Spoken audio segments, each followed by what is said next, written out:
Assalamualaikum warahmatullahi wabarakatuh. Perkenalkan, nama saya Rida Salma. Saya dari kelas 11 MPLB 2. Di sini saya akan sedikit menjelaskan tentang Undang-Undang Dasar 1945. Undang-Undang Dasar 1945 pada tanggal 18 Agustus 1945 hingga 27 Desember 1949. Ketika sidang BPUPKI, kita dapat melihat begitu besar komitmen para pendiri bangsa mewujudkan demokrasi di Indonesia. Hal ini dapat diketahui dari perjuangan Muhammad Yamin dengan usulan asas perikerakyatan dan Insinyur Soekarno Merdeka. Mereka memiliki keyakinan yang kuat bahwa demokrasi ini tidak hanya sebatas komitmen, tapi juga harus diwujudkan.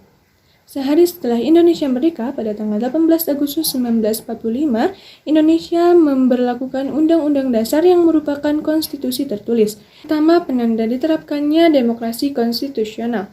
Meski demikian, menurut Muhammad Yamin, Undang-Undang Dasar ini disusun sesuai dengan situasi kondisi dan kebutuhan sendiri.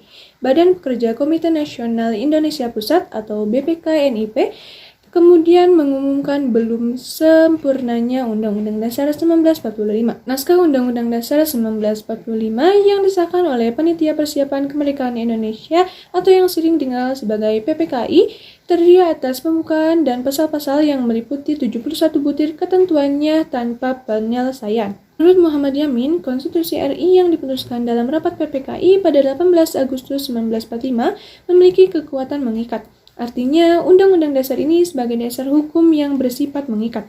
Meskipun dikatakan oleh Soekarno masih bersifat sementara, mengikat situasi, kondisi, dan kebutuhan yang mendesak saat itu.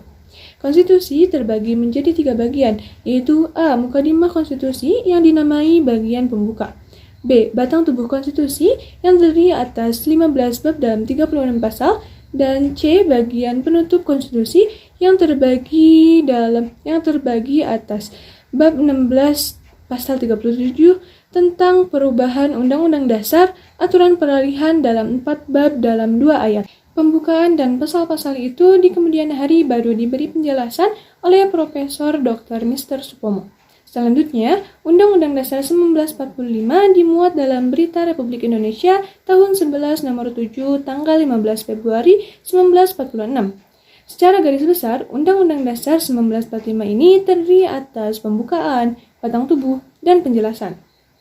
PPKI kemudian berhasil menetapkan Undang-Undang Dasar 1945 dan memilih presiden dan wakil presiden, melahirkan alat kelengkapan negara lainnya, menentukan pembagian wilayah Republik Indonesia, jumlah departemen, membentuk Badan Keamanan Rakyat, dan membentuk Komite Nasional Indonesia.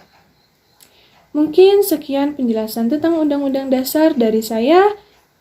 Bila ada kesalahan kata, mohon maaf. Sekian, terima kasih. Wassalamualaikum warahmatullahi wabarakatuh.